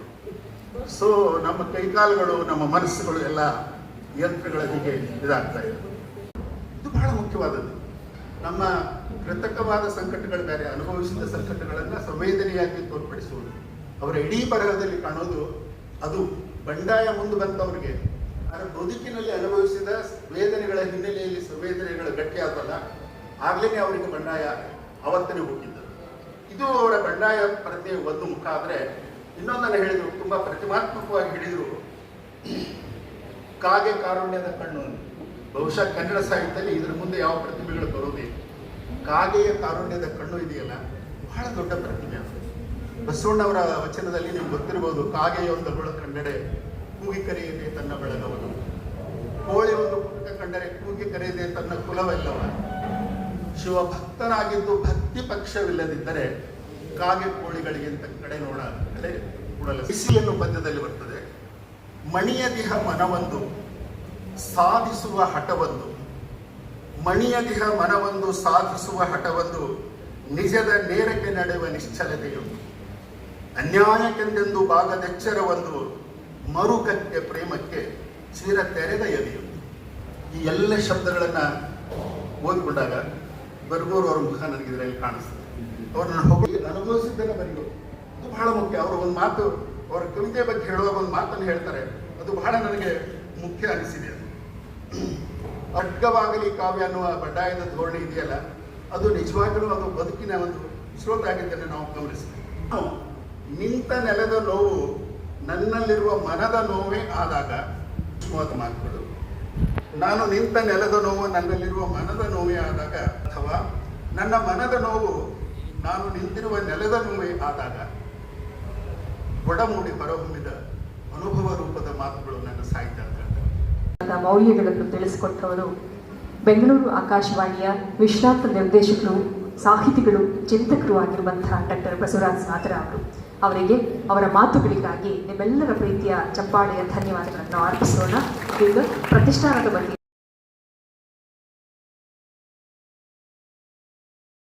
ಕರೆಸ್ತಾ ಇರೋರು ಡಾಕ್ಟರ್ ಬಸವರಾಜ ಸಾದರ ಅವರು, ಬೆಂಗಳೂರು ಆಕಾಶವಾಣಿಯ ವಿಶ್ರಾಂತ ನಿರ್ದೇಶಕರು. ಸಹೃದಯ ಈ ಸಭೆಯಲ್ಲಿ ಕೇಂದ್ರ ವ್ಯಕ್ತಿಯಾಗಿ ನಮ್ಮೆಲ್ಲರನ್ನು ಆಕರ್ಷಿಸುತ್ತಿರುವಂತಹ ಬರಗೂರು ರಾಮಚಂದ್ರಪ್ಪ ಸರ್ ಅವರ ಮಾತುಗಳಿಗಾಗಿ. ಹೆಣ್ಣೆಂದರೆ ಬರಿ ಮೈಯಲ್ಲ, ಮುಗಿಲೆತ್ತರದ ಮನಸ್ಸು. ಶತಮಾನ ಅವರು ಸಿಪಿ ಸಿದ್ದಾಶ್ರಮ ಸಾಹಿತ್ಯಿಕ ಮತ್ತು ಸಾಂಸ್ಕೃತಿಕ ಪ್ರತಿಷ್ಠಾನ ನೀಡುವ ಶರಣ ದಂಪತಿಗಳಾದ ಪರಸಪ್ಪ ನಾಗವನ್ನು ಅತ್ಯಂತ ಪ್ರೀತಿಯಿಂದ ಸ್ವೀಕರಿಸಿ ಪ್ರಶಸ್ತಿಯ ಘನತೆಯನ್ನು ಹೆಚ್ಚಿಸಿದ್ದಾರೆ. ಸಭೆಯನ್ನು ಉದ್ದೇಶಿಸಿ ಮಾತನಾಡಬೇಕಾಗಿ ಮಾನಸ ಗುರುಗಳಾದಂತಹ ಬರಗೂರು ರಾಮಚಂದ್ರಪ್ಪ ಸರ್ ಅವರಲ್ಲಿ ಪ್ರೀತಿಯ ಕೋರಿಕೆ. ಎಲ್ರಿಗೂ ನಮಸ್ಕಾರ. ಈ ಸಮಾರಂಭದ ಅಧ್ಯಕ್ಷತೆಯನ್ನು ವಹಿಸಿರುವ ನಿಮಗೆ ಮೊದಲು ನಮಸ್ಕಾರಗಳನ್ನು ಸಲ್ಲಿಸಿ ನನ್ನ ಕೆಲವು ಮಾತುಗಳನ್ನು ಹಂಚಿಕೊಳ್ಳೋದಕ್ಕೆ ಇಷ್ಟಪಡ್ತೇನೆ. ನಾನು ಸಿದ್ದಾಶ್ರಮ ಅವರು ಹಿರಿಯರಾದ ರಾಮೇಗೌಡರಿಗೆ ಕಡಿಮೆ ಮಾತಾಡಿ ಅಂತ ಹೇಳಿದಾಗೆ ನನಗೆ ಹೇಳಿಲ್ಲ. ಇನ್ನು ಇದರ ಅರ್ಥ ನಾನು ಜಾಸ್ತಿ ಮಾತಾಡ್ತೇನೆ ಎನ್ನುವ ಯಾವ ಭಯವೂ ನಿಮಗೆ ಬೇಡ ಅಂತ ಮೊದಲೇ ಒಂದು ಆಶ್ವಾಸನೆಯನ್ನು ಕೊಡ್ತಾ, ಇದು ವಿಧಾನಸೌಧದ ಆಶ್ವಾಸನೆ ಅಲ್ಲವಾದದ್ರಿಂದ ನೀವು ನಂಬಬೇಕು ಅಂತ ಹೇಳ್ತಾ ನನಗೆ ಕೆಲವು ಮಾತುಗಳನ್ನು ಹಂಚಿಕೊಳ್ಳೋದಕ್ಕೆ ಇಷ್ಟಪಡ್ತೇನೆ. ಈ ಪ್ರಶಸ್ತಿ ನೀಡಿದಂತಹ ಸಿದ್ದಾಶ್ರಮ ಸಾಹಿತ್ಯ ಮತ್ತು ಸಾಂಸ್ಕೃತಿಕ ಪ್ರತಿಷ್ಠಾನದ ಎಲ್ಲ ಗೆಳೆಯರಿಗೂ ಮೊದಲು ನಾನು ಅಭಿನಂದನೆಗಳನ್ನು ಸಲ್ಲಿಸೋದಕ್ಕೆ ಇಷ್ಟಪಡ್ತೇನೆ. ವಿಶೇಷವಾಗಿ ಸಿದ್ದಾಶ್ರಮ ಅವರಿಗೂ ಅಭಿನಂದನೆಗಳು, ಧನ್ಯವಾದಗಳನ್ನು ಸಲ್ಲಿಸೋದಕ್ಕೆ ಇಷ್ಟಪಡ್ತೇನೆ. ಸಾದರ ಅವರು ಮಾತಾಡಿದ್ದನ್ನು ಕೇಳಿದ ಮೇಲೆ ಧನ್ಯವಾದ ಅಂತ ಅಷ್ಟೇ ಹೇಳಿದರೆ ಅದು ಬಹಳ ಕಡಿಮೆ ಅಂತ ಅನಿಸುತ್ತೆ. ಹಾಗಾಗಿ ನಿಮಗೆ ಧನ್ಯವಾದ ನಾನು ಹೇಳೋದಿಲ್ಲ. ಅವರು ಬಹುಶಃ ನನಗೆ ಕನ್ನಡಿ ಹಿಡಿದಿದ್ದಾರೆ ಅಂತ ನಾನು ಭಾವಿಸ್ಕೊಂಡಿದ್ದೇನೆ. ಹಾಗಾಗಿ ಈ ಪ್ರಶಸ್ತಿ ಸ್ವೀಕರಿಸಿ ಮಾತಾಡೋದಿದೆಯಲ್ಲ, ಬಹಳ ಕಷ್ಟದ ಕೆಲಸ ನನ್ನಂಥವರಿಗೆ. ಬೇರೆ ಸಂದರ್ಭದಲ್ಲಾದರೆ ಸಾಕಷ್ಟು ಮಾತಾಡಬಹುದು. ಇದು ಕೃತಜ್ಞತೆಯನ್ನು ಸಲ್ಲಿಸುವ ಒಂದು ಮಾತುಗಳು ಅಂತ ಅಂದ್ಕೊಂಡಿದ್ದೇನೆ. ಅದರ ವಿಚಾರಗಳನ್ನು ಹಂಚಿಕೊಳ್ಳೋದಕ್ಕೆ ನಾನು ಇಷ್ಟಪಡ್ತೇನೆ. ಸಾಧ್ಯವಾದಷ್ಟು ಖಂಡಿತ ಬೇಗ ಮುಗಿಸ್ತೇನೆ, ಹೇಳುವುದನ್ನು ನಾನು ಪರಿಪಾಲಿಸ್ತೇನೆ. ಮೊದಲನೇದು, ಸಿದ್ದಾಶ್ರಮ ಅವರು ನನಗೆ ಕರೆ ಮಾಡಿ ನೀವು ಈ ಪ್ರಶಸ್ತಿಯನ್ನು ಒಪ್ಕೊಳ್ಬೇಕು ಅಂತ ಕೇಳಿದರು. ಅವರಿಗೆ ನಾನು ಹೇಳಿದ ಮೊದಲ ಮಾತಿದೆಯಲ್ಲ ಅದು, ಇಲ್ಲ ಪ್ರಶಸ್ತಿಯನ್ನು ಬೇರೆಯವ್ರಿಗೆ ಕೊಡಿ, ನಾನು ಅತಿಥಿಯಾಗಿ ಬರ್ತೀನಿ ಅಂತ ಹೇಳಿದೆ ನಾನು. ಏಕೆಂದರೆ ಇತ್ತೀಚಿನ ದಿನಗಳಲ್ಲಿ ಅನೇಕ ಪ್ರಶಸ್ತಿಗಳಿಗೆ ನಾನು ಇದೇ ಹೇಳಿದ್ದೀನಿ, ನಮಗೆ ಅನೇಕ ಪ್ರಶಸ್ತಿಗಳು ಬಂದಿದ್ದಾಗಿದೆ. ಸಾಮಾನ್ಯವಾಗಿ ಜನ ಏನು ಮಾಡ್ತಾರೆ ಅಂತಂದರೆ, ಯಾವುದಾದ್ರು ಪ್ರಶಸ್ತಿ ಬಂದಾಗ ನಿಮಗೆ ಬಹಳ ಮುಂಚೆನೇ ಬರಬೇಕಾಗಿತ್ತು ಸರ್ ಇದು ಅಂತಾನೆ ಸಾಮಾನ್ಯವಾಗಿ ಹೇಳೋ ಒಂದು ಪದ್ಧತಿ ಇದೆ. ಆಗ ನಾನು ಅವರಿಗೆಲ್ಲ ಹೇಳೋದಿಷ್ಟೇನೆ, ನನ್ನಷ್ಟೇ ಅಥವಾ ನನಗಿಂತ ಹೆಚ್ಚು ಕೆಲಸ ಮಾಡಿ ಏನೂ ಇಲ್ಲದೆ ಆಗಿ ಹೋದಂಥವರು 10 ಜನ ಇದ್ದಾರಲ್ಲ, ಅವರನ್ನು ನಾವು ಜ್ಞಾಪಿಸ್ಕೊಳ್ಬೇಕು ಅಂತ ಹೇಳ್ತೇನೆ ಯಾವಾಗಲೂ. ಹಾಗಾಗಿ ಆದರೆ ಅವರು ಒತ್ತಾಯ ಮಾಡಿದರು, ಇದು ಮೊದಲ ಪ್ರಶಸ್ತಿ ನಿಮಗೆ ಕೊಡಬೇಕು ಅಂತ ಹೇಳಿದರು. ಹಾಗಾಗಿ ನಾನು ಒಪ್ಕೊಂಡು ಈ ಸಂದರ್ಭದಲ್ಲಿ ಬಂದಿದ್ದೇನೆ. ವಿಶೇಷವಾಗಿ ಸಾದರ ಅವರು ಹೇಳಿದಾಗೆ ಒಂದು ಶ್ರಮ ಸಂಸ್ಕೃತಿಯ ರೂಪಕಗಳಾದಂತಹ ಪರಸಪ್ಪ ಮತ್ತು ನಾಗಮ್ಮ ಅವರ ಹೆಸರಿನಲ್ಲಿ ಪ್ರಶಸ್ತಿಯನ್ನು ಸ್ವೀಕಾರ ಮಾಡಿದ್ದು ನನಗೆ ಹೆಮ್ಮೆ ವಿಷಯ. ಯಾಕೆ ಅಂತಂದರೆ ನನ್ನ ಬದುಕಿನ ಉದ್ದಕ್ಕೂ ನಾನು ಶ್ರಮ ಸಂಸ್ಕೃತಿಯ ಪ್ರತಿಪಾದನೆಯನ್ನು ಮಾಡ್ತಾ ಬಂದಂಥವನು, ಶ್ರಮವೇ ಸಂಸ್ಕೃತಿಯ ಮೂಲ ಮತ್ತು ಪ್ರೇರಣೆ ಅಂತ ತಿಳ್ಕೊಂಡು ಬಂದಂಥವನು, ಆ ಹಿನ್ನೆಲೆಯಲ್ಲೇ ನನ್ನ ತಾತ್ವಿಕತೆಯನ್ನು ಪ್ರತಿಪಾದಿಸ್ತಾ ಬಂದಂಥವನು. ಹಾಗಾಗಿ ಅವರು ಲಿಖಿತ ಅನಕ್ಷರಸ್ಥರೇ ಹೊರತು ಅನಕ್ಷರಸ್ಥರಲ್ಲ ನಾನು ಪರಸಪ್ಪ ಮತ್ತು ನಾಗಮ್ಮ. ಯಾಕೆಂದರೆ ಅಕ್ಷರ ಅನ್ನೋದನ್ನು ಕಂಡಾಗ ನಾವು ಸಾಮಾನ್ಯವಾಗಿ ಏನು ಹೇಳ್ತೇವೆ, ಇವರು ಅನಕ್ಷರಸ್ಥರು ಅಂತೇವೆ, ವಿದ್ಯಾವಂತರಲ್ಲದೆ ಇರೋರು. ಈಗ ನಾನು ಬರೀತಾ ಇಲ್ಲ, ನಾನು ಮಾತಾಡ್ತಿರೋದು ಅಕ್ಷರಗಳೇನಿದೆ. ಹಾಗಾಗಿ ಅಕ್ಷರ ಅನ್ನೋದು ಯಾವತ್ತೂ ಮೌಖಿಕವಾಗಿಯೂ ಅಕ್ಷರವಾಗಿರುತ್ತೆ, ಲಿಖಿತವಾಗಿಯೂ ಅಕ್ಷರವಾಗಿರುತ್ತೆ. ಹಾಗಾಗಿ ಈ ಜಗತ್ತಿನಲ್ಲಿ ಅನಕ್ಷರಸ್ಥರು ಅನ್ನೋರು ಇಲ್ವೇ ಇಲ್ಲ ಅಂತ ನನ್ನ ನಂಬಿಕೆ ಆಗಿದೆ. ಹಾಗಾಗಿ ಅವರ ಅನಕ್ಷರಸ್ಥರು ಅಂತ ನಾನು ಅಂದ್ಕೊಂಡಿಲ್ಲ. ಅಂಥ ಹಿರಿಯ ಜೀವಗಳ ಹೆಸರಿನಲ್ಲಿ ಪಡೆದ ಈ ಪ್ರಶಸ್ತಿ ಇದೆಯಲ್ಲ, ನನಗೊಂದು ಧನ್ಯತಾ ಭಾವನೆಯನ್ನು ಮೂಡಿಸಿದೆ ಅಂತ ಹೇಳಿದರೆ ಅದು ಕೇವಲ ಔಪಚಾರಿಕವಾದಂತಹ ಮಾತಲ್ಲ. ಅದು ರಾಮೇಗೌಡರು ಮಾತಾಡ್ತಾ ಒಂದು ಮಾತನ್ನು ಹೇಳಿದರು, ಅಂದರೆ ನಮ್ಮ ಜವಾಬ್ದಾರಿಯನ್ನು ಕುರಿತು ಮಾತಾಡಿದರು. ಇಂಥ ಸಂದರ್ಭದಲ್ಲೆಲ್ಲ ನನಗೆ ನೆನಪಿಗೆ ಬರೋದು, ನಮ್ಮ ಜವಾಬ್ದಾರಿ ಹೇಗಿರಬೇಕು, ಯಾರಿಗಿರಬೇಕು ಅಂತಂದರೆ, ರಷ್ಯಾದ ಒಬ್ಬ ಚಿಂತಕ ಪ್ಲೆಕನೋವ್ ಅನ್ನೋಂಥವನು the art of social life ಅನ್ನೋ ಒಂದು ಕೃತಿಯಲ್ಲಿ ಒಂದು ಮಾತನ್ನು ಹೇಳ್ತಾನೆ. ನಾವು ಕಲಾಕಾರರು, ಸಾಹಿತಿಗಳು ಜನಗಳಿಂದ ಮನ್ನಣೆಯನ್ನು, ಗೌರವವನ್ನು ನಿರೀಕ್ಷೆ ಮಾಡ್ತೇವೆ ಮತ್ತು ಬಯಸ್ತೇವೆ. ಆದರೆ ಜನ ನಮ್ಮಿಂದ ಜವಾಬ್ದಾರಿಯನ್ನು ನಿರೀಕ್ಷೆ ಮಾಡ್ತಾರೆ ಅಂತ. ಹಾಗಾಗಿ ಪ್ರಶಸ್ತಿ ಅನ್ನೋದು ಅಷ್ಟೇ ಅಲ್ಲ, ಇಲ್ಲಿ ಬದುಕಿರುವ ಯಾರೇ ಒಬ್ಬ ಸಾಹಿತಿ ಇರ್ಬೋದು, ಚಿಂತಕ ಇರ್ಬೋದು, ರಾಜಕಾರಣಿ ಇರ್ಬೋದು, ಮಠಾಧೀಶ ಇರ್ಬೋದು, ಯಾರೇ ಇರ್ಬೋದು, ಸಾರ್ವಜನಿಕ ಬದುಕಿನಲ್ಲಿ ಇರ್ತಕ್ಕಂಥವರೆಲ್ಲರೂ ಜನರಿಗೆ ಜವಾಬ್ದಾರರಾಗುವುದನ್ನು ಕಲಿಬೇಕು. ಜನರಿಗೆ ಜವಾಬ್ದಾರರಾಗುವುದೇ ನಿಜವಾದ ಪ್ರಜಾಸತ್ತಾತ್ಮಕವಾದಂಥ ಮೌಲ್ಯ ಅಂತ ನಾನು ಭಾವಿಸ್ಕೊಂಡಿದ್ದೇನೆ. ಆ ಮಾತನ್ನು ಈ ಸಂದರ್ಭದಲ್ಲಿ ಹಂಚಿಕೊಳ್ಳೇಬೇಕು.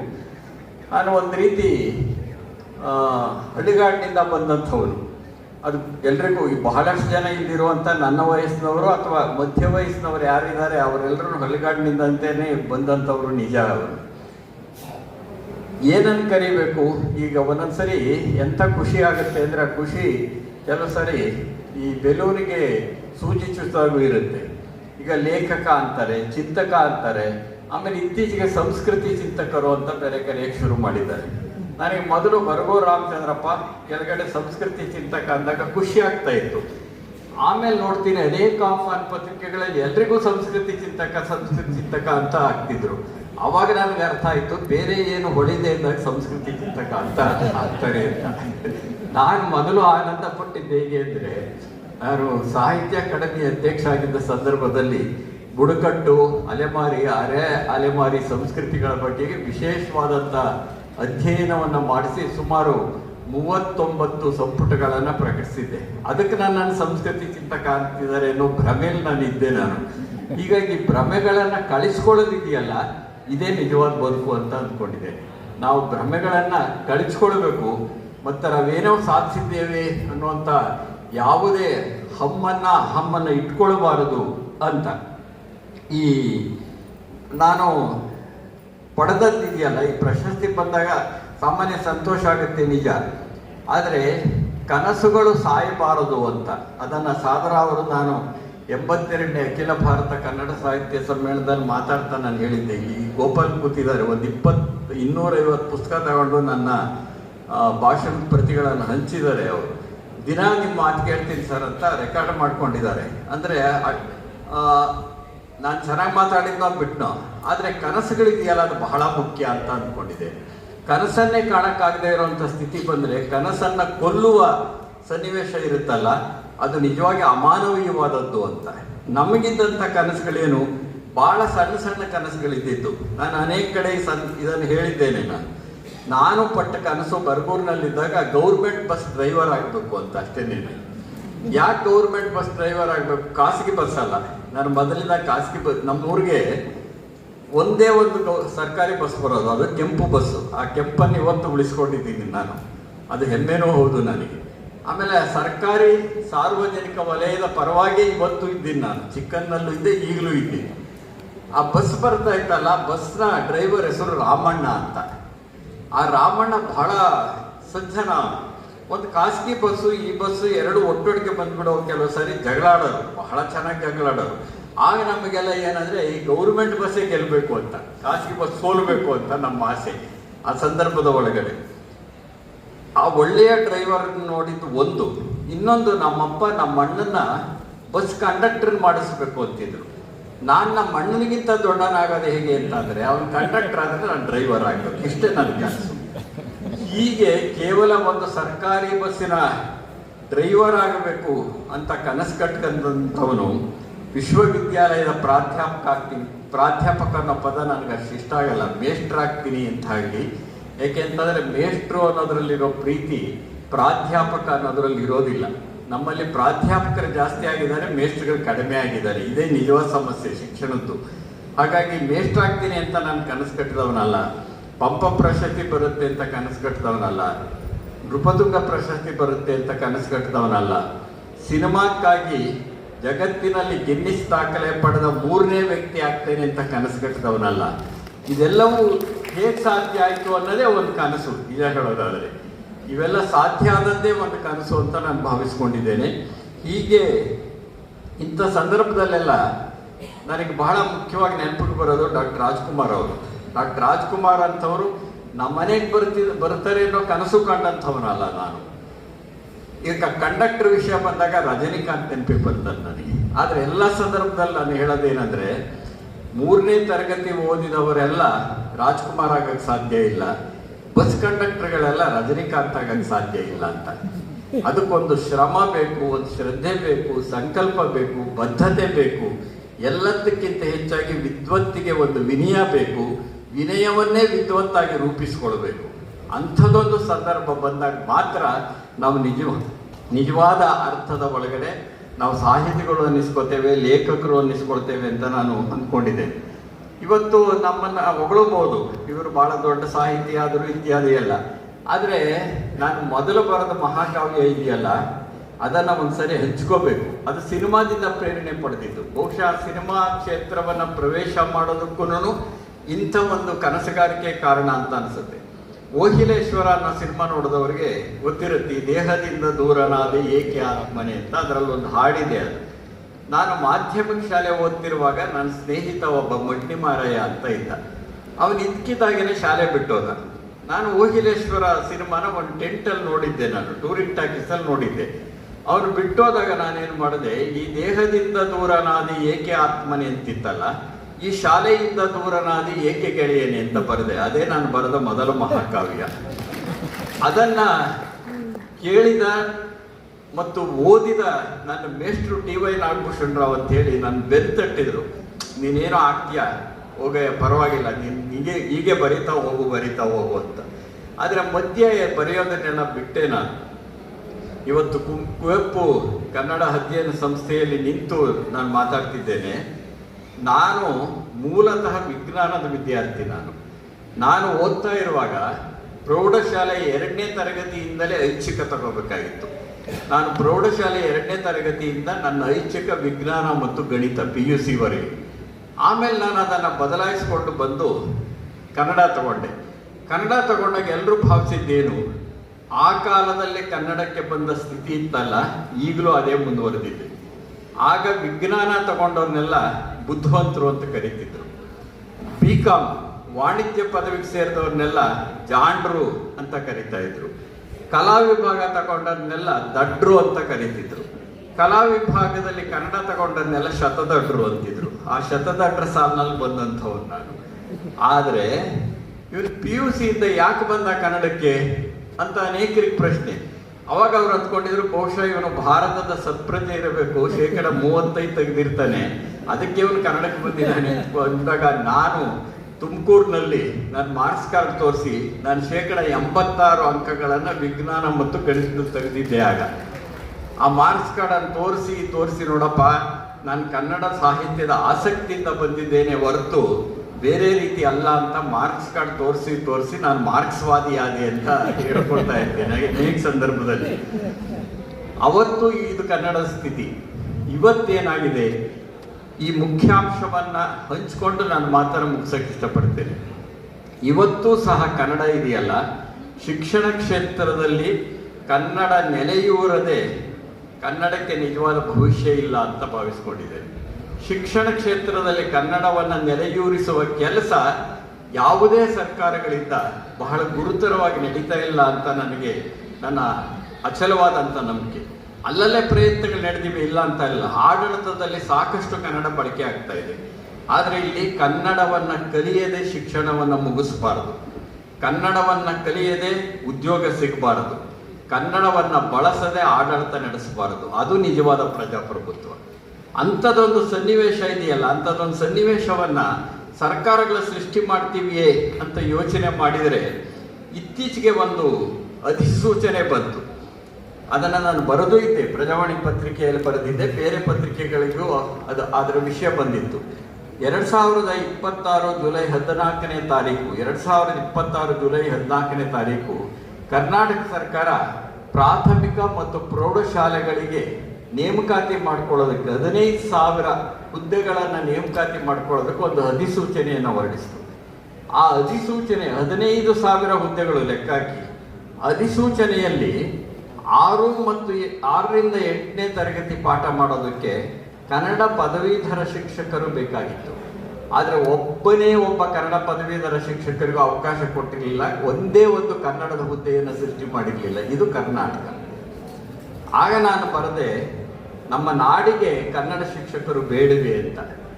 ಆದರೆ ವಿಶೇಷ ಏನಾಗಿತ್ತು ಅಂತಂದರೆ 2025 ಏಪ್ರಿಲ್ 15ನೇ ತಾರೀಕು ಆಂಧ್ರ ಸರ್ಕಾರ ಕೊಟ್ಟಿರುವಂತಹ ಪ್ರಕಟಣೆಯ ಒಳಗಡೆ ಕನ್ನಡ ಪದವೀಧರ ಶಿಕ್ಷಕರು ಬೇಕು ಅಂತ ಕೊಟ್ಟಿದ್ರು. 2023 ಆಗಸ್ಟ್ ತಿಂಗಳಲ್ಲಿ ತೆಲಂಗಾಣ ಕೊಟ್ಟಿರುವಂಥ ಪ್ರಕಟಣೆಯ ಒಳಗಡೆ ಕನ್ನಡ ಪದವೀಧರ ಶಿಕ್ಷಕರು ಬೇಕು ಅಂತ ಇತ್ತು. ಆಂಧ್ರದವರು ಕನ್ನಡ ಶಿಕ್ಷಕರು ಬೇಕು ಅಂತ ಕರೀತಾರೆ, ತೆಲಂಗಾಣದವರು ಕನ್ನಡ ಶಿಕ್ಷಕರು ಬೇಕು ಅಂತಾರೆ, ತಮಿಳುನಾಡಿನವರು ಕನ್ನಡ ಪದವೀಧರ ಶಿಕ್ಷಕರು ಬೇಕು ಅಂತಾರೆ. 6ರಿಂದ 8ನೇ ತರಗತಿಯವರೆಗೆ ಕನ್ನಡ ಶಿಕ್ಷಕರು, ಕನ್ನಡ ಪದವೀಧರ ಶಿಕ್ಷಕರು ಬೇಕು ಅಂತ ಒಂದೇ ಒಂದು ಹುದ್ದೆಯನ್ನು ಸೃಷ್ಟಿ ಮಾಡದೇ ಇರೋ ಸರ್ಕಾರಗಳನ್ನು ಕನ್ನಡ ಸರ್ಕಾರ ಅಂತ ಕರೆಯೋಕ್ಕಾಗುತ್ತೆ ಹೇಳಿ. ಆ ನಂತರದಲ್ಲಿ ಇದು ನಾನು ಲೇಖನ ಬರೆದೆ, ಅನೇಕರು ಬೆಂಬಲ ಕೊಟ್ಟರು. ಆದರೆ ತಿದ್ದುಕೊಂಡು ಶಿಕ್ಷಣ ಇಲಾಖೆ, ಅದಕ್ಕೆ ಅಭಿನಂದನೆ ಸಲ್ಲಿಸ್ತೀನಿ ನಾನು. ಏಕೆಂದರೆ ತಪ್ಪು ಮಾಡಿದವರು ತಿದ್ದುಕೊಳ್ಳೋದು ಸಹ ಬಹಳ ಮುಖ್ಯ. ತಿದ್ದುಕೊಂಡು ಇನ್ನೊಂದು ಅಧಿಸೂಚನೆ ಬಂದಾಗ ಆಗಸ್ಟ್ 10ನೇ ತಾರೀಕು, ಮೊನ್ನೆ ಆಗಸ್ಟ್ 10ನೇ ತಾರೀಕಿನ ಅಧಿಸೂಚನೆಯಲ್ಲಿ ಕನ್ನಡ ಪದವೀಧರ ಶಿಕ್ಷಕರ ಹುದ್ದೆಗಳನ್ನು ಸೃಷ್ಟಿ ಮಾಡಿದರು. ಇದರ ಫಲ ಏನು ಅಂತಂದರೆ 15,000 ಹುದ್ದೆಗಳಲ್ಲಿ 2,217 ಜನ ಕನ್ನಡ ಅಧ್ಯಾಪಕರ ಹುದ್ದೆಗಳು ಸೃಷ್ಟಿಯಾಗಿವೆ. ಇದು ಬಹಳ ವಿಶೇಷವಾದದ್ದು. ಆದರೆ ಇಷ್ಟಾದ ಮೇಲೂ ಒಂದು ಎಡವಟ್ಟು, ಯಾಕೆಂದರೆ ಎಡವಟ್ಟು ಮಾಡೋದಕ್ಕೆ ಸರ್ಕಾರಗಳಿರೋದು, ಎಡವಟ್ಟು ಮಾಡೋದಕ್ಕೆ ಇಲಾಖೆಗಳು ಅನೇಕ ಇರೋದು. ಅದರಲ್ಲೂ ಒಂದು ಎಡವಟ್ಟು ಏನು ಮಾಡಿದ್ದಾರೆ ಅಂತಂದರೆ ವಯೋಮಿತಿ ಸಡಿಲಿಕೆಯನ್ನು ಮಾಡಿಲ್ಲ. ಇದೊಂದು ಉದಾಹರಣೆಯಾಗಿ ಕೊಡ್ತಿದ್ದೀನಿ ಹೇಗೆ ನಡೀತಿರುತ್ತೆ ನಮ್ಮ ಆಡಳಿತ ಅಂತ. ವಯೋಮಿತಿ ಸಡಿಲಿಕೆ ಮಾಡಬೇಕು ಅಂತ ಹೇಳಿ ಬಹಳ ಹಿಂದೆನೇ ಒಂದು ಸರ್ಕಾರದ ಸುತ್ತೋಲೆ ಹೊರಡಿಸಿತ್ತು. 2026 ಜನವರಿ 29ನೇ ತಾರೀಕು ಸರ್ಕಾರ ಒಂದು ಸುತ್ತೋಲೆಯನ್ನು ಹೊರಡಿಸಿ 2027 ಡಿಸೆಂಬರ್ ಒಳಗಡೆ ನಡೆಯುವ ಎಲ್ಲ ನೇರ ನೇಮಕಾತಿಗಳಿಗೂ ಸಹ ಒಂದು ಬಾರಿಗೆ ಅನ್ವಯಿಸುವಂತೆ 5 ವರ್ಷ ವಯೋಮಿತಿ ಸಡಿಲಿಕೆ ಮಾಡಬೇಕು ಅಂತ ಹೇಳಿತ್ತು ಸರ್ಕಾರ. ಈ ವಸತಿ ಶಾಲೆಗಳಿಗೆ ಅಧ್ಯಾಪಕರ ಹುದ್ದೆ ಕರೆದಿದೆ, ಅಲ್ಲಿ 5 ವರ್ಷ ಸಡಿಲಿಕೆ ಮಾಡಿದ್ದಾರೆ. ಆದರೆ ಪ್ರಾಥಮಿಕ ಮತ್ತು ಪ್ರೌಢಶಾಲೆ ಅಧ್ಯಾಪಕರಿಗೆ ಏನು ಕರೆದಿದ್ದಾರೆ ಇವತ್ತು ಹುದ್ದೆಗಳ ನೇಮಕಾತಿಗಾಗಿ, ಅಲ್ಲಿ ಈ ಸಡಿಲಿಕೆ ಮಾಡಿಲ್ಲ. ಇದು ಯಾವ ನ್ಯಾಯ?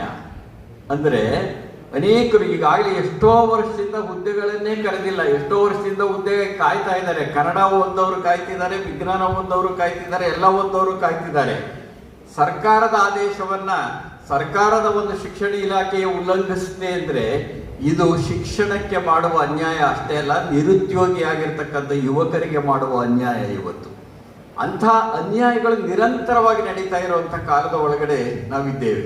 ಮುಖ್ಯವಾಗಿ ಸರ್ಕಾರ ಇವತ್ತು ಮಾಡಬೇಕಾಗಿರುವಂಥದ್ದು, ವಿಶೇಷವಾಗಿ ಶಿಕ್ಷಣ ಇಲಾಖೆ ಆರಂಭದಲ್ಲಿ ಹೇಗೆ ತನ್ನ ತಪ್ಪನ್ನು ತಿದ್ದುಕೊಂಡಿತೋ ಹಾಗೆ ವಯೋಮಿತಿ ಸಡಿಲಿಕೆಯನ್ನು ನಿಯಮಾನುಸಾರ ಮಾಡಿ ತನ್ನ ತಪ್ಪನ್ನು ತಿದ್ದುಕೋಬೇಕು.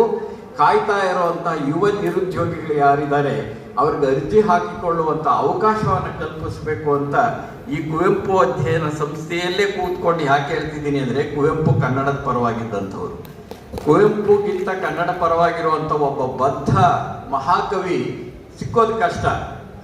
ಬಹುಶಃ ಕುವೆಂಪು ಅವರಷ್ಟು ಕನ್ನಡ ಪರವಾದಂತಹ ಗೀತೆಗಳನ್ನು, ಕವನಗಳನ್ನು ಬರೆದವರು ಇನ್ನೊಬ್ಬರು ನಮ್ಮಲ್ಲಿ ಸಿಕ್ಕೋದಿಲ್ಲ. ಹಾಗಾಗಿ ಅಂದರೆ ಕನ್ನಡ ಅಷ್ಟೇ ಅಲ್ಲ, ಶಿಕ್ಷಣ ಕ್ಷೇತ್ರ ಇದೆಯಲ್ಲ ಅದು ನಿರ್ಲಕ್ಷಿತ ಕ್ಷೇತ್ರ. ನೀವು ಗಮನಿಸಿ, ಈ ಕನ್ನಡ ಸಂಸ್ಕೃತಿ ಇಲಾಖೆ, ಸಣ್ಣ ಉಳಿತಾಯ ಇಲಾಖೆ, ಗ್ರಂಥಾಲಯ ಇಲಾಖೆ ಇಂಥವನ್ನು ತಗೊಳ್ಳೋಕೆ ಯಾರೂ ಆಸೆನೇ ಪಡೋದಿಲ್ಲ. ಯಾಕೆಂದರೆ ಫಲವತ್ತಾದವಲ್ಲ ಅವು, ಅದಕ್ಕೆ ಆಸೆನೇ ಅಂಥ ಸ್ಥಿತಿ ಬಂದಿದೆ ಇವತ್ತು. ಶಿಕ್ಷಣದ ಒಳಗಡೆ ಕನ್ನಡವನ್ನು ಉಳಿಸದೆ ಹೋದರೆ ಕನ್ನಡ ಉಳಿಯೋದಿಲ್ಲ. ಯಾಕೆ ಅಂತ ಅಂದರೆ ಇದು ಕೇವಲ ಕನ್ನಡದ ಪ್ರಶ್ನೆ ಅಲ್ಲ. ನೀವು ಒಂದು ಭಾಷೆಯನ್ನಾಗಿ ಸಹ ಕನ್ನಡವನ್ನು ಕಡ್ಡಾಯ ಮಾಡೋಕ್ಕಾಗದೆ ಹೋದರೆ ನಮ್ಗೆ ಏನು ಅನಿಸುತ್ತೆ, 2015ರ ಒಳಗಡೆ ಕಡ್ಡಾಯ ಕನ್ನಡ ಕಾಯ್ದೆಯನ್ನು ಕರ್ನಾಟಕದ ವಿಧಾನಸಭೆ ಅದನ್ನು ಊರ್ಜಿತಗೊಳಿಸ್ತು, ಅಂಗೀಕರಿಸ್ತು. ಅದರ ಮೇಲೆ ಕೋರ್ಟ್ಗೆ ಹೋಗಿದ್ದಾರೆ ಇವತ್ತು. ಅಂದರೆ ಕನ್ನಡವನ್ನು ಕಲಿದೆ ಹೋದ್ರೆ ಆಗೋದು ಕೇವಲ ಕನ್ನಡ ಭಾಷೆಗಷ್ಟೇ ಅಲ್ಲ, ಮುಂದೆ ಕನ್ನಡ ಸಿನಿಮಾ ನೋಡೋರು ಇರೋದಿಲ್ಲ, ಕನ್ನಡ ನಾಟಕ ನೋಡೋರು ಇರೋದಿಲ್ಲ, ಕನ್ನಡ ಪತ್ರಿಕೆ ಓದೋರು ಇರೋದಿಲ್ಲ, ಕನ್ನಡ ರೇಡಿಯೋ ಕಾರ್ಯಕ್ರಮ ಕೇಳೋರಿಲ್ಲ, ಕನ್ನಡ ಸಂಬಂಧಪಟ್ಟಂಥ ಸಂಗೀತ ಕೇಳೋದಿಲ್ಲ. ಅಂದರೆ ಇಡೀ ಸಾಂಸ್ಕೃತಿಕ ಲೋಕವೇ ಬಡವಾಗುವಂತಹ ಸ್ಥಿತಿ ಬರುತ್ತಲ್ಲ, ಅದಕ್ಕಾಗಿ ಬೇಕು. KPS ಶಾಲೆಗಳ ಹೆಸರಿನ ಒಳಗಡೆ ಬಹಳ ಆಕರ್ಷಕವಾಗಿ ಏನೋ ಮಾಡಕ್ಕೆ ಹೊರಟಿದ್ದಾರೆ. ಆದರೆ ಕಿರಿಯ ಪ್ರಾಥಮಿಕ ಶಾಲೆಗಳನ್ನು ಮುಚ್ಚದೆ ಹೋದ್ರೆ ಏನಾಗಬೇಕು? ಕಿರಿಯ ಪ್ರಾಥಮಿಕ ಶಾಲೆಗಳಿದಾವಲ್ಲ, ಮುಚ್ತಾ ಹೋದರೆ ಕೇವಲ ಪ್ರಾಥಮಿಕ ಶಾಲೆ ಎಲ್ಲ ಮುಚ್ಚೋದು. ಆ ಊರಲ್ಲಿ ಗಾಂಧಿ ಜಯಂತಿ ಮಾಡೋರು ಇರೋದಿಲ್ಲ, ಅಂಬೇಡ್ಕರ್ ಜಯಂತಿ ಮಾಡೋದಿಲ್ಲ, ಸ್ವಾತಂತ್ರ್ಯ ದಿನಾಚರಣೆ ಮಾಡೋದಿಲ್ಲ, ಗಣರಾಜ್ಯ ದಿನೋತ್ಸವ ಮಾಡೋದಿಲ್ಲ. ಒಂದು ಪ್ರಾಥಮಿಕ ಶಾಲೆ ಒಂದು ಹಳ್ಳಿಯ ಒಳಗಡೆ ಇದ್ದರೆ ಅಲ್ಲಿ ಎಲ್ಲ ರಾಷ್ಟ್ರೀಯ ಹಬ್ಬಗಳನ್ನು ಮಾಡುವ ಒಂದು ಸಂಭ್ರಮ ಇರುತ್ತೆ. ಹಾಗಾಗಿ ಇದು ಕೇವಲ ಭಾಷೆ ಪ್ರಶ್ನೆ ಅಲ್ಲ, ಇದು ನಿಜವಾದ ಭಾಷೆ ಪ್ರಶ್ನೆ ಅಷ್ಟೇ ಅಲ್ಲ, ಇದಕ್ಕೊಂದು ಸಾಂಸ್ಕೃತಿಕವಾದಂಥ ಪ್ರಶ್ನೆಯೂ ಹೌದು. ಆದರೆ ಸಣ್ಣ ಸಣ್ಣ ಶಾಲೆಗಳನ್ನು ನಿರರ್ಥಕ ಅಂತ ಹೇಳಿ ರಾಷ್ಟ್ರೀಯ ಹೊಸ ಶಿಕ್ಷಣ ನೀತಿಯನ್ನು ಬಂತು, ಅದರ 7.3ನೇ ವಿಧಿಯ ಒಳಗಡೆ ಹೇಳ್ತಾರೆ ಸಣ್ಣ ಶಾಲೆಗಳು ನಿರರ್ಥಕ ಅಂತ. ಅದನ್ನ ಯಾವ ಹೊಸ ರಾಷ್ಟ್ರೀಯ ಶಿಕ್ಷಣ ನೀತಿಯನ್ನ ವಿರೋಧಿಸ್ತೋನ ಈ ಸರ್ಕಾರ, ಅದೇ ಕೆಲಸ ಮಾಡ್ತಾ ಇದೆ. ಅಂದ್ರೆ ಸಣ್ಣ ಶಾಲೆಗಳು ನಿರರ್ಥಕ ಯಾವಾಗ ಆಗುತ್ತವೆ ಅಂದರೆ, ಅಂಗನವಾಡಿಯಿಂದ 12ನೇ ತರಗತಿಯವರೆಗೆ ಒಂದೇ ಸೂರಿನ ಅಡಿಯ ಒಳಗಡೆ ಎಲ್ಲ ವಿದ್ಯಾರ್ಥಿಗಳಿಗೂ ಶಿಕ್ಷಣವನ್ನು ಕೊಡ್ತೇವೆ ಅಂತ ಹೋದಾಗ ಆಗಬಹುದಾದದ್ದೇನು ಅಂತಂದ್ರೆ, ಹಳ್ಳಿಯಲ್ಲಿರುವ ಕಿರಿಯ ಪ್ರಾಥಮಿಕ ಶಾಲೆಗಳು ಮುಚ್ತಾ ಹೋಗುತ್ತವೆ. ಆ ಕಿರಿಯ ಪ್ರಾಥಮಿಕ ಶಾಲೆಗಳು ಮುಚ್ತಾ ಹೋದಾಗ ಏನಾಗುತ್ತೆ ಅಂದರೆ, ನಾನು ಆಗಲೇ ಹೇಳಿದಾಗೆ ಕನ್ನಡ ಭಾಷೆಗಷ್ಟೇ ಕಂಟಕ ಆಗಲ್ಲ, ಒಟ್ಟು ಸಾಂಸ್ಕೃತಿಕ ಕ್ಷೇತ್ರಕ್ಕೆ ಕಂಟಕ ಆಗುತ್ತೆ, ಸಾಮಾಜಿಕ ಹಿನ್ನಡೆ ಆಗುತ್ತೆ. ನಿಜವಾದ ಅರ್ಥ ಒಳಗಡೆ ಸಾಂಸ್ಕೃತಿಕ ಅರಿವಿರತಕ್ಕಂಥ ವ್ಯಕ್ತಿತ್ವಗಳು ನಾಶವಾಗ್ತಾ ಹೋಗುತ್ತವೆ. ಅದಾಗಬೇಕಾ? ಶಾಲೆಗಳು ತಾನಾಗೇ ಮುಚ್ಚಿ ಹೋದರೆ ಅದು ಆತ್ಮಹತ್ಯೆ ಮಾಡ್ಕೊಂಡಾಗೆ, ಸರ್ಕಾರವೇ ಮುಚ್ಚುತ್ತಾ ಹೋದರೆ ಹತ್ಯೆ ಮಾಡಿದಾಗೆ. ಆದರೆ ನಿಜವಾಗಿ ಕನ್ನಡ ಶಾಲೆಗಳು ಉಳಿಬೇಕಾಗಿರೋದು ಈ ಹತ್ಯೆ ಮತ್ತು ಆತ್ಮಹತ್ಯೆಗಳನ್ನು ದಾಟಿ ಜೀವಶಕ್ತಿಯಾಗಿ ಕನ್ನಡ ಶಾಲೆಗಳನ್ನು ಇವತ್ತು ಉಳಿಸ್ಬೇಕಾಗಿದೆ. ನಾವು ಆ ಕನ್ನಡ ಶಾಲೆಗಳನ್ನು ನಾವು ಉಳಿಸಿದರೆ ಮಾತ್ರವೇನೇ ಮುಂದಿನ ಪೀಳಿಗೆಯ ಒಳಗಡೆ ನಿಜವಾದ ಅರ್ಥದ ಸಾಂಸ್ಕೃತಿಕ ಪ್ರಕ್ರಿಯೆಯೊಂದು ಅರಳೋದಕ್ಕೆ ಸಾಧ್ಯ ಆಗುತ್ತೆ. ಈ ದಿಕ್ಕಿನ ಚರ್ಚೆಗಳೇ ನಡೀತಿಲ್ಲ. ಒಂದು ಸಮಾರಂಭದ ಒಳಗಡೆ ನಾನು ಹಿಂದೆ ಹೇಳಿದೆ, ಮುಖ್ಯಮಂತ್ರಿಗಳಿದ್ರು, ಶಿಕ್ಷಣ ಸಚಿವರಿದ್ರು. ಆ ಸಮಾರಂಭದಲ್ಲಿ ಇದೇ ಮಾತನ್ನು ಹೇಳಿದೆ. ಅವಾಗ ಶಿಕ್ಷಣ ಸಚಿವರು ಹೇಳಿದರು, ಇಲ್ಲಿವರೆಗೆ ನಾನು 150 ಸಭೆಗಳನ್ನು ಮಾಡಿದ್ದೀನಿ ಸರ್ ಅಂದರು. ನಾನು ಅದೇ ಸಭೆನಲ್ಲಿ ಹೇಳಿದೆ, ಇಲ್ಲಿವರೆಗೆ 150 ಸಭೆ ಮಾಡಿದ್ದೀರಿ, 151ನೇದು ಒಂದು ನಮ್ಮಂಥವ್ರನ್ನ ಕರೆದು ಮಾಡಿ ಸ್ವಾಮಿ ಅಂತೆ. ಆದರೆ ಇಲ್ಲಿವರೆಗೂ ಒಂದು ಸಭೆ ಆಗಲಿಲ್ಲ. ಪ್ರಜಾಪ್ರಭುತ್ವಕ್ಕೆ ಅರ್ಥ ಏನಿದೆ ಅಂತ ನಾನು ಹೇಳೋದು ಅಂತಿಮ ಸತ್ಯ ಅಂತ ಹೇಳೋದಿಲ್ಲ, ಅಲ್ಲ ನಾವು. ಆದರೆ ಒಂದು ಚರ್ಚೆ ನಡಿಬೇಕು. ಇವತ್ತು ಶಿಕ್ಷಣ ಕ್ಷೇತ್ರದಲ್ಲಿ ಚರ್ಚೆ ಇಲ್ಲದೆ ಇರೋ ಸ್ಥಿತಿಲಿದ್ದೇವೆ. ಆ ಸಂದರ್ಭದನ್ನ ಪ್ರಾಧಿಕಾರದ ಅಧ್ಯಕ್ಷ ಆಗಿದ್ದಾಗಲೇ ಪ್ರಾಥಮಿಕ ಹಂತದಿಂದಲೇ ಆಂಗ್ಲ ಭಾಷೆಯನ್ನ ಒಂದು ಭಾಷೆಯಾಗಿ ಕಡ್ಡಾಯವಾಗಿ ಕಲಿಸ್ಬೇಕು ಅಂತ ಪ್ರತಿಪಾದನೆ ಮಾಡಿದೆ ನಾನು. ಆಂಗ್ಲ ಭಾಷೆಯನ್ನ ಬಹಳ ಕಡ್ಡಾಯವಾಗಿ ಕಲಿಸ್ರಪ್ಪ ಅಂದ್ರೆ 15,000 ಏನು ಅಧ್ಯಾಪಕರಿದಾರಲ್ಲ, ಅದರಲ್ಲಿ 100 ಜನ ಆಂಗ್ಲ ಭಾಷೆ ಅಧ್ಯಾಪಕರನ್ನ ತಗೊಳ್ತಾ ಇಲ್ಲ ನೋಡಿ. ಇವ್ರು ಇಂಗ್ಲಿಷು ಸರಿಯಾಗಿ ಕಲಿಸಲ್ಲ, ಕನ್ನಡ ಮದ್ದೇ ಕಲಿಸೋದಿಲ್ಲ, ಕನ್ನಡ ಪುಸ್ತಕಗಳನ್ನ ಕೊಂಡ್ಕೊಳ್ಳೋದೇ ಇಲ್ಲ. ಇಂಥ ಸ್ಥಿತಿ ಇದ್ದಾಗ ನಾವು ಸಾಹಿತ್ಯ ಕುರಿತು ಮಾತಾಡ್ತೇವೆ, ಕಲೆ ಕುರಿತು ಮಾತಾಡ್ತೇವೆ, ಸಂಸ್ಕೃತಿಯನ್ನ ಕುರಿತು ಮಾತಾಡ್ತೇವೆ, ಇವೆಲ್ಲ ಮಾತಾಡ್ತೇವಲ್ಲ, ಇವೆಲ್ಲ ನಿರರ್ಥಕವಾಗಿ ಬಿಡಬಹುದಾ ಅಂತ. ನಾನು ಕನ್ನಡದ ಪರವಾಗಿ ಮಾತಾಡ್ತೀನಿ ಅಂದರೆ ಕೇವಲ ಭಾಷೆಯ ಪರವಾಗಿ ಮಾತಾಡ್ತಿಲ್ಲ, ನಾನು ಒಂದು ಸಾಂಸ್ಕೃತಿಕ ಲೋಕದ ಪರವಾಗಿ ಮಾತಾಡ್ತಿದ್ದೇನೆ, ಒಂದು ಸಾಮಾಜಿಕ ಲೋಕದ ಪರವಾಗಿ ಮಾತಾಡ್ತಿದ್ದೇನೆ. ನಿಜವಾಗಿ ಕನ್ನಡ ಭಾಷೆಯನ್ನು ಉಳಿಸ್ಕೊಂಡಿರೋರು ಹಳ್ಳಿಗಾಡಿನ ಜನ, ಅವ್ರ ಗತಿ ಏನಾಗಬೇಕು ಅನ್ನೋದ್ರ ಬಗ್ಗೆ ಮಾತಾಡ್ತಾ ಇರ್ತೇನೆ. ಮತ್ತು ಪ್ರಜಾಪ್ರಭುತ್ವದ ಪರವಾಗಿ ಮಾತಾಡ್ತಾ ಇರ್ತೇನೆ. ಆಮೇಲೆ ನಿರುದ್ಯೋಗಿ ಯುವಕರಿದ್ದಾರೆ. ಇವತ್ತು ಎಷ್ಟು ಜನ ನಿರುದ್ಯೋಗ ಕಾಯ್ತಾ ಇದ್ದಾರೆ, ಯಾವತ್ತಪ್ಪ ಒಂದು ಉದ್ಯೋಗ ಸಿಗುತ್ತೆ ಅಂತ.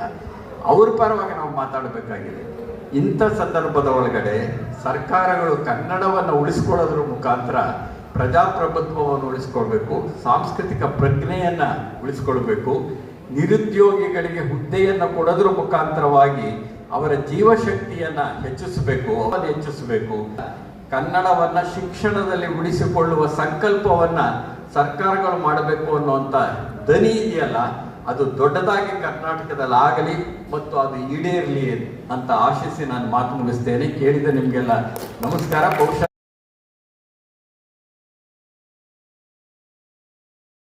ಇದನ್ನ ಸ್ವೀಕರಿಸಬೇಕಂತ ಪೂಜ್ಯ ಗುರುಗಳಲ್ಲಿ ಹಾಗೂ ಮಾತೆ ಶಪ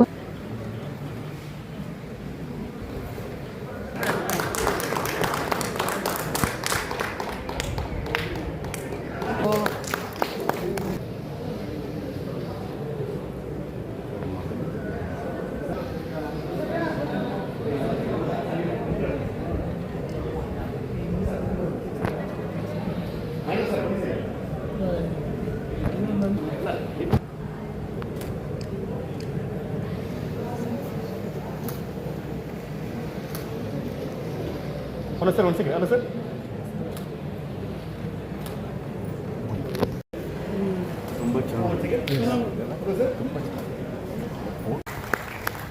ಮುಖ್ಯ ಅತಿಥಿಗಳಾಗಿ ಆಗಮಿಸಿರುವವರು ಸಾಹಿತಿಗಳು ಮತ್ತು ಚಿಂತಕರು, ವಿಶ್ರಾಂತ ನಿರ್ದೇಶಕರು, ಬೆಂಗಳೂರು ಆಕಾಶವಾಣಿ ಡಾಕ್ಟರ್ ಬಸವರಾಜ ಸಾದರ ಸರ್ ಅವರು ಸಹ ವೇದಿಕೆಗೆ ಆಗಮಿಸಬೇಕಾಗಿ ಸಾಂಸ್ಕೃತಿಕ ಪ್ರತಿಷ್ಠಾನದ ಅಧ್ಯಕ್ಷರಾದ ಪ್ರಕಾಶ್ ಅವರು ಸಹ ವೇದಿಕೆಯಲ್ಲಿ ಉಪಸ್ಥಿತರಿರಬೇಕಂತ ಕೋರುತ್ತೇನೆ.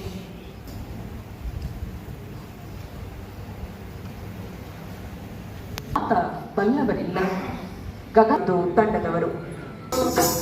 ನನ್ನ ಚೇತನ ಆಗುಣಿಯ ಚೇತನ, ಓ ನನ್ನ ಚೇತನ ಆಗುಣಿಯ ಚೇತನ, ಓ ನನ್ನ ಚೇತನ ಆಗುಣಿಯ ಚೇತನ, ಓ ನನ್ನ ಚೇತನ ಆಗುಣಿಯ ಚೇತನ, ಓ ನನ್ನ ಚೇತನ ಆಗುಣಿಯ ಚೇತನ, ಓ ನನ್ನ ಚೇತನ ಆಗುಣಿಯ ಚೇತನ.